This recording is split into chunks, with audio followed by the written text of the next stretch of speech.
How are you? ఈ video తెలంగాణలో DSC రాస్తున్న ఫిజికల్ డైరెక్టర్ అభ్యర్థులను ఉద్దేశించి చేయడం జరిగిందండి. ఓకే, ఈ ఫిజికల్ డైరెక్టర్స్ యొక్క సిలబస్ చూసుకున్నట్లయితే పరిధి చాలా ఎక్కువ, అదేవిధంగా మార్క్స్ అనేవి తక్కువ మార్క్స్ ఇవ్వడం జరిగింది. దీన్ని మనం ఎలా ప్రిపేర్ అయ్యి ఎలా రివిజన్ చేసుకుని చక్కని స్కోర్ చేసుకోవాలో నేను ఈ వీడియోలో మీకు తెలియజేయడం జరుగుతుంది. తెలంగాణలో ఉన్న అభ్యర్థులందరికీ ఈ వీడియోని షేర్ చేసి వాళ్ళకి ఈ వీడియో ద్వారా కొన్ని మార్కులు వాళ్ళకి సాధించడానికి మీరు సహాయకులు అవుతారని నేను ఆశిస్తున్నాను. ఓకే, జనరల్గా మనకి కొత్త సబ్జెక్టులు అంటున్నారు కదండి. ఓకే, కొత్త సబ్జెక్టుల విషయం చూసుకుందాం. ఈ కాన్సెప్ట్ ఆఫ్ యోగా నేను 2018 డిఎస్సిలో ఏపీ డిఎస్సి వాళ్ళకి నేను 2 పేజీలు షార్ట్ నోట్స్ రెడీ చేసి ఇచ్చానండి. ఆ 2 పేజీల షార్ట్ నోట్స్ నుంచి యోగాలో అన్ని బిట్లు దాంట్లోంచి ఇచ్చారు.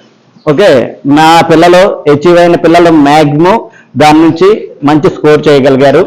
అదేవిధంగా స్పోర్ట్స్ ట్రైనింగ్లోకి వచ్చేటప్పటికి గత డిఎస్సిలో ఏపీ డిఎస్సిలో 8 బిట్లు ఇవ్వడం జరిగిందండి. మా పిల్లలు చక్కగా 6 బిట్లు పూర్తి స్థాయిలో 6 బిట్లు చేయడం జరిగింది. నేను ఇచ్చిన సిలబస్ నుంచి, నేను ఇచ్చిన మెటీరియల్ నుంచి చేయడం జరిగింది. ఓకే, నెక్స్ట్ కొత్తగా మనకి యాడ్ అయిన ఈ sports psychology, sports medicine, sports management మరియు రీసెర్చ్ అండ్ స్టాటిస్టిక్స్ వీటిని మీరు చక్కగా చదువుకోవాలి. అదేవిధంగా recreation and laser management. Okay, అసలు ఆ స్పోర్ట్స్ ట్రైనింగ్ విషయానికి వచ్చి చూద్దాం.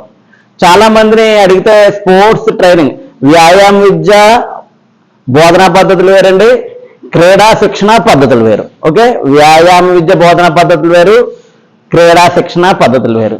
ఎన్ని ఉన్నాయి సార్ క్రీడా శిక్షణ పద్ధతులు? 5, 6? చాలా మంది అడిగితే గట్టిగా చెప్తే ఒక 6 చెప్తారు. 21 రకాల స్పోర్ట్స్ ట్రైనింగ్స్ ఉన్నాయండి. పునరావృత శిక్షణ, ఆర్థర్లాయిడ్ శిక్షణ, ప్రెజర్ శిక్షణ. ఓకే, ఇవన్నీ కూడా సుమారు 21 రకాల స్పోర్ట్స్ ట్రైనింగ్స్ మెథడ్స్ ఉన్నాయండి. అవన్నీ మీరు చక్కగా చదువుకోవాలి. అదేవిధంగా స్పోర్ట్స్ సైకాలజీలోకి వచ్చేటప్పటికి అసలు స్పోర్ట్స్ సైకాలజీ ప్రపంచంలో ఎక్కడ ప్రారంభించారు, ఆ తర్వాత మరొక 2 స్పోర్ట్స్ సైకాలజీ ఈ ల్యాబొరేటరీస్ ఏర్పాటు చేయడం జరిగిందండి. ఎవరు ఏర్పాటు చేశారు, ఇవన్నీ కూడా మనకి చదువుకోవాలండి. అదేవిధంగా స్పోర్ట్స్ మెడిసిన్ యొక్క ఉద్దేశం ఏంటంటే క్రీడా శిక్షణలో అత్యుత్తమ క్రీడాకారులను తయారు చేస్తున్న సమయంలో వాళ్ళు మ్యాచ్లు ఆడుతున్న సందర్భంలో లేదా శిక్షణ ప్రాక్టీస్ చేస్తున్న సందర్భంలో వాళ్ళు కొన్ని గాయాలకు లోనవడం జరుగుతుందండి. ఏమండి, వాళ్ళు కొన్ని క్రీడా గాయాలకు లోనవడం జరుగుతుంది. ఆ గాయాలు సంభవించినప్పుడు వాటిని ఏ విధమైన చికిత్సల ద్వారా దాన్ని నయం చేయాలని స్పోర్ట్స్ మెడిసిన్లో మనం చూసుకోవాలి sir. Okay, next anatomy and physiology. Okay, ఆ తర్వాత ఇక చిన్న topic sir kinesiology and biomechanics. Biomechanics పితామహుడు ఎవరండి? బయోమెకానిక్స్ పితామహుడు ఎవరు? ఆ తర్వాత కిన్షియాలజీలోకి వచ్చేటప్పటికి వేగంగా పడుతున్న వస్తువు యొక్క త్వరణం వేగం మీద ఆధారపడి ఉంటుందని చెప్పిన వాడు ఎవరు? అదేవిధంగా మొట్టమొదటిసారిగా కండరాలకు పేర్లు ప్రతిపాదించిన వాడు ఎవరు? ఓకే, ఎలక్ట్రోమయోగ్రాఫ్ సహాయంతో కండరం యొక్క మొదలు చివరి తెలిపిన వాడు ఎవరు? అంటే బొమ్మల సహాయంతో మొట్టమొదటిసారిగా కండరాలను తెలియజేసిన వాడు ఎవడు? ఎముకలు కదిలే తులాదండాల వాళ్ళు పనిచేస్తాయని తెలియజెప్పిన వాడు ఎవడు? శక్తివంతమైన వ్యాయామాల కండరాలను శక్తివంతం చేస్తాయని చెప్పిన వాడు ఎవరు? ప్రతి కండరం తన పొడవులో 2/3 వంతు మాత్రమే కుదించుకుంటుందని చెప్పిన వాడు ఎవరు? ఈ కిన్షియాలజీలో ఈ అబ్రివేషన్స్ నుంచి ఖచ్చితంగా బిట్ రావడం జరుగుతుందండి. ఓకే, ఖచ్చితంగా బిట్ రావడం జరుగుతుంది. మీరు ఖచ్చితంగా దీనికోసం తెలుసుకోవాలి. ఓకే, నెక్స్ట్ ఒలింపిక్ మూమెంట్లో మీరు ఇక్కడికి వచ్చేటప్పటికి వింటర్ ఒలింపిక్స్ చూసుకోవాలి, అదేవిధంగా జనరల్ ఒలింపిక్స్ చూసుకోవాలి, ఆ తర్వాత యూత్ ఒలింపిక్స్ కూడా దీంట్లో చూసుకోవాలి.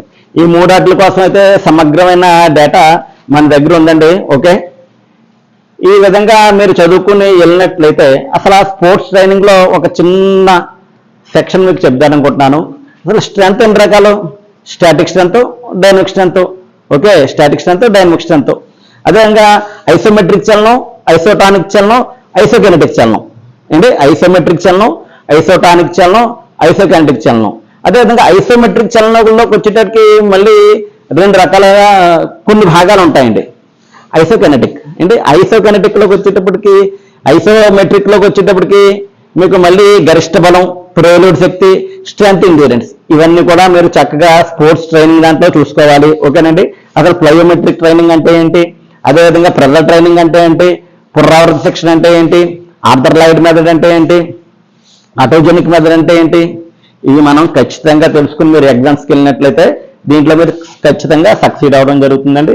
ఓకే, ఫినిషియాలజీ చెప్పుకోవడం జరిగింది. మెథడ్స్లోకి వచ్చేటప్పటికి మీరు ఎక్కువగా టోర్నమెంట్స్ని ఫోకస్ చేయండి. అదేవిధంగా వ్యాయామ విద్య బోధన పద్ధతుల రకాలు, అదేవిధంగా క్లాస్ ఫార్మేషన్స్, వీటిని చక్కగా చూసుకున్నట్లు లెసన్ ప్లాన్ ఒకటి, అదేవిధంగా లెసన్ ప్లాన్ ఇవన్నీ చూసుకున్నట్లయితే మీరు మెథడ్స్లో ఎక్కువ స్కోర్ ఆశించడానికి అవకాశం ఉందండి. నెక్స్ట్ హిస్టరీ, ఇది చాలా ఎక్కువ స్కోప్ ఉంది సార్. హిస్టరీలో వచ్చేటప్పటికి ఎక్కువ సబ్జెక్ట్ ఉంది. Principles, foundation of physical education. Foundation of physical education అంటే భారతదేశంలో వ్యాయామ విద్య ఏ విధంగా స్థిరపడింది అని చెప్పడమే ఈ ఫౌండేషన్ ఆఫ్ ఫిజికల్ ఎడ్యుకేషన్ యొక్క ముఖ్య ఉద్దేశం. నెక్స్ట్ ప్రిన్సిపల్ అంటే ఏంటి? శాస్త్రీయ సూత్రం అంటే సైన్స్ నిజ నిర్ధారణకి వీలైనవి. వ్యాయామ విద్యకు సంబంధించిన సూత్రాలు దేని ఎందుకు కనపడ్డాయండి? తత్వశాస్త్రం మరియు విజ్ఞాన శాస్త్రం అని తీసుకోబడ్డాయి. విజ్ఞాన శాస్త్రం యొక్క సూత్రాలు ఏ విధమైనవి, అదేవిధంగా తత్వశాస్త్రం యొక్క సూత్రాలు ఏ విధమైనవి, ఇవన్నీ కూడా మనకి అడగడం జరుగుతుందండి. నెక్స్ట్ ప్రిన్సిపల్స్లోకి వచ్చేటప్పటికి వ్యాయామ విద్య లక్ష్యాలు, వ్యాయామ విద్య ఉద్దేశాలు అడగడం జరుగుతుందండి. లాస్లాయి, హెథరింగ్టన్, జేబినాష్, హెచ్జే క్లార్క్ వీళ్ళందరూ ఒక వ్యాయామ విద్య లక్ష్యాలు ఉన్నాయండి. అవి చక్కగా చూసుకోండి. అదేవిధంగా హెల్త్ ఎడ్యుకేషన్లోకి వచ్చేటప్పటికి diseases, what is the health అనేది ఏ పదం ఉద్భవించింది, హైజీనస్, హైజియా. ఓకే, ఆ తర్వాత డిసీజెస్, బాడీ డిఫార్మిటరీస్, ఎన్విరాన్మెంట్కి సంబంధించిన మీరు దాంట్లో చూసుకోండి. మెజర్మెంట్స్ అండ్ ఎవాల్యూషన్ తిన్నారన్, హర్హరన్, కోజెన్స్, మెక్లాయ్ సూచన ఇవన్నీ మీరు చూసుకోవాలండి. ఓకే, వెల్నెస్ మేనేజ్మెంట్లోకి వచ్చేటప్పటికి ఒక వ్యక్తి ఏ విధంగా అయితే మనుగడ సాగిస్తే అతడు చక్కటి స్థితిలో ఉంటాడో ఆరోగ్యపరంగా, దానికి సంబంధించినవన్నీ మనం దీంట్లో వెల్నెస్ అండ్ మేనేజ్మెంట్లో చూసుకోవాలండి. అఫిషియేటింగ్ అండ్ కోచింగ్లో మేజర్ గేమ్స్కి సంబంధించి మీకు major games kho kho, kabaddi, volleyball, hockey దీనికి సంబంధించి గేమ్స్ ఉన్నాయి కదండి. వాటిలో బాగా చదువుకున్నట్లయితే మీకు మంచి స్కోర్ రావడానికి జరుగుతుంది సార్. రీసెర్చ్ అండ్ స్టాటిస్టిక్స్లో 4 మార్కులకు గాను 8 బిట్లు ఇవ్వడం జరుగుతుంది.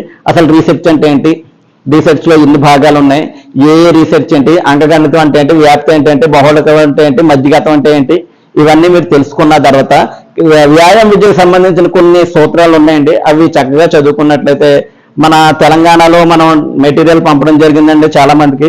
దాంట్లో నేను 12 సుమారు కొన్ని డైరెక్ట్ బిట్స్ ఇవ్వడం జరిగింది, మల్టిపుల్ చాయిస్ రూపంలో. అవి చక్కగా చదువుకున్నట్లయితే మీరు దీంట్లో మంచి మార్క్స్ సాధిస్తారని నేను ఆశిస్తున్నాను సార్. ఓకే, ఎవరికైనా నేను ఈ 1వ తారీఖు నుంచి మీకు ఈ కోర్సు బేస్ చేసుకుని వీడియోస్ని రెడీ చేయడం జరుగుతుందండి. మెటీరియల్ ఏదైనా డౌట్స్ మీకు వచ్చిన వాళ్ళే నాకు ఫోన్ చేయొచ్చు, లేకపోతే వాట్సాప్లో పెట్టినట్లయితే మీకు నేను డౌట్స్ క్లారిఫై చేయగలను. Okay sir. ఓకే, లాస్ట్లో ఒక చిన్న విషయం.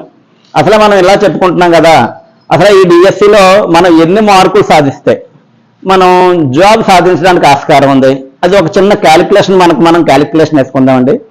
ప్రతి పరీక్షలో కూడా కాంపిటేటివ్ ఎగ్జామ్లో చూసుకున్నట్లయితే 100కి 100 ఎవరు కూడా ప్రజెంట్ చేయలేరండి. ఎందుకంటే అభ్యర్థి యొక్క జ్ఞాపక శక్తి, అభ్యర్థి యొక్క పోటీ పరీక్ష రాసే విధానం, అతడి యొక్క అనుభవం, ఇవన్నీ కూడా మార్క్స్ని ఇన్ఫ్లుయెన్స్ చేస్తాయి. నేను ఇక చిన్న జనరల్గా నా ఒక ఉదాహరణ మీకు చెప్తున్నాను.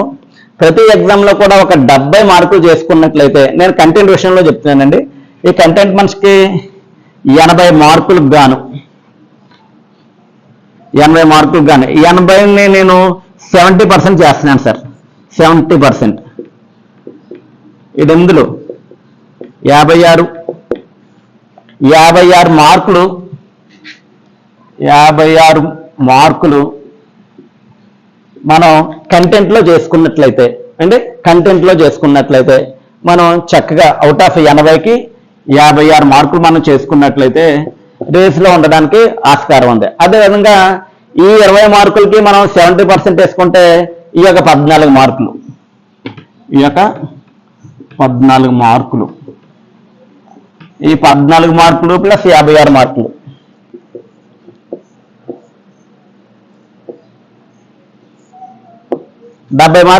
డెబ్బై మార్కులు చేసుకున్నట్లయితే మనం ఏ జిల్లాలోనైనా పోస్ట్ మనం ఎక్స్పెక్ట్ చేయొచ్చండి. ఓకే, 70 మార్కులు మనం చేసినట్లయితే ఏ జిల్లాలోనైనా మనం పోస్ట్ ఎక్స్పెక్ట్ చేయడానికి మనం అర్హత సాధించవచ్చు. Okay sir, all the best. మీకు త్వరలోనే ఈ ట్రైనింగ్ క్లాస్ కోసం, స్పోర్ట్స్ ట్రైనింగ్ కోసం చిన్న వీడియో ఒకటి చేస్తానండి.